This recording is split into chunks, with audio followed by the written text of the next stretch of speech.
Assalamualaikum warahmatullahi wabarakatuh. Om Swastiastu, Namo Buddhaya, Salam Kebajikan bagi kita semua. Di sini kami akan mempresentasikan hasil tugas agraria kita. Namun sebelum masuk ke topik presentasi, alangkah baiknya kita memperkenalkan diri terlebih dahulu. Nama saya Muhammad Asila Jordi, NPM akhir 270. Nama saya Maulana Zaidi Akmal Purwanto, NPM akhir 2242. Nama saya Surya Pratama Erlangga, NPM Akhir 233. Saya Samuel Sinaga, NPM akhir 259. Nama saya Maulana Zaidi Akmal Purwanto, NPM 242.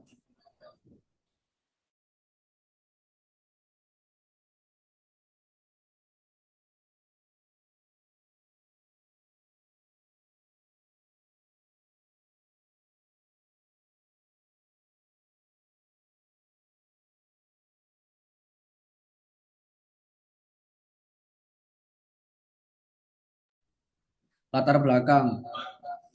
Program Petani Plasma melibatkan kerjasama antara petani dan perusahaan swasta atau pemerintah, sementara petani pola mandiri mengelola kebun kelapa sawit secara independen.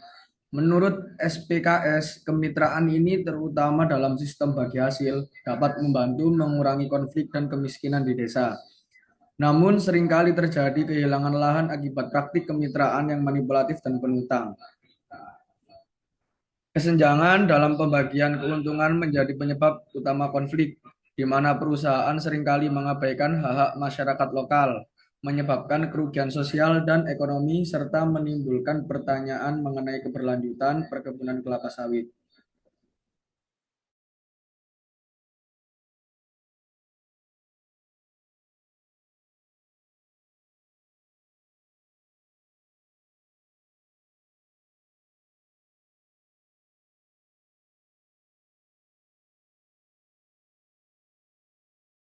Selanjutnya pembahasan potensi konflik antara masyarakat lokal dan perusahaan bebas di Kalimantan Tengah terkait perkebunan kelapa sawit. Ini disebabkan rendahnya kesadaran PBS untuk mengembangkan perkebunan plasma masyarakat, di mana luas pengembangan masih jauh di bawah ketentuan IUP sebesar 20%. Pemerintah dianggap lamban dalam menangani perusahaan yang tidak memenuhi janji membangun perkebunan plasma, sehingga memperburuk situasi. Contoh bentrokan terjadi di Bangkal. Karena lambatnya respon pemerintah dalam menyelesaikan konflik, beberapa perusahaan hanya bersedia membangun plasma jika masyarakat menyerahkan lahan baru mereka.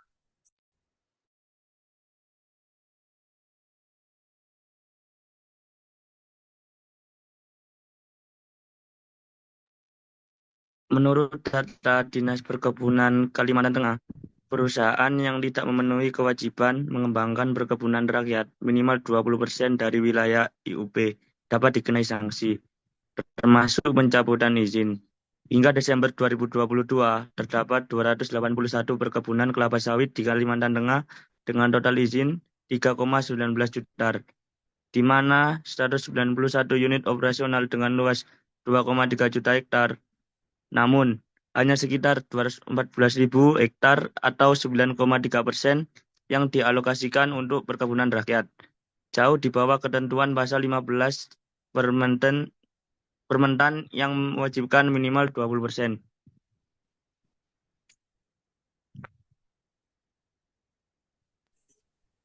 Perluasan perkebunan kelapa sawit di Kalimantan Tengah telah menjadi isu utama sosial ekonomi, terutama terkait program kemitraan plasma dan KUR.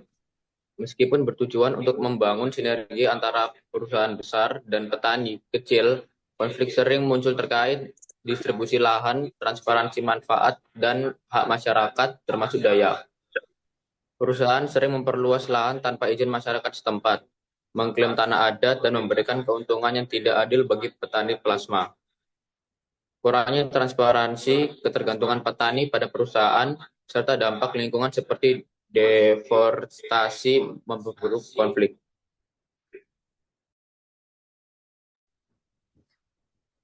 Kesimpulan, tren konflik plasma dalam perluasan perkebunan kelapa sawit di Kalimantan Tengah mencerminkan kompleksitas hubungan antara perusahaan besar dan masyarakat lokal. Konflik disebabkan oleh ketidakjelasan batas wilayah, pembagian keuntungan yang tidak adil, ketergantungan petani pada perusahaan, serta kerusakan lingkungan.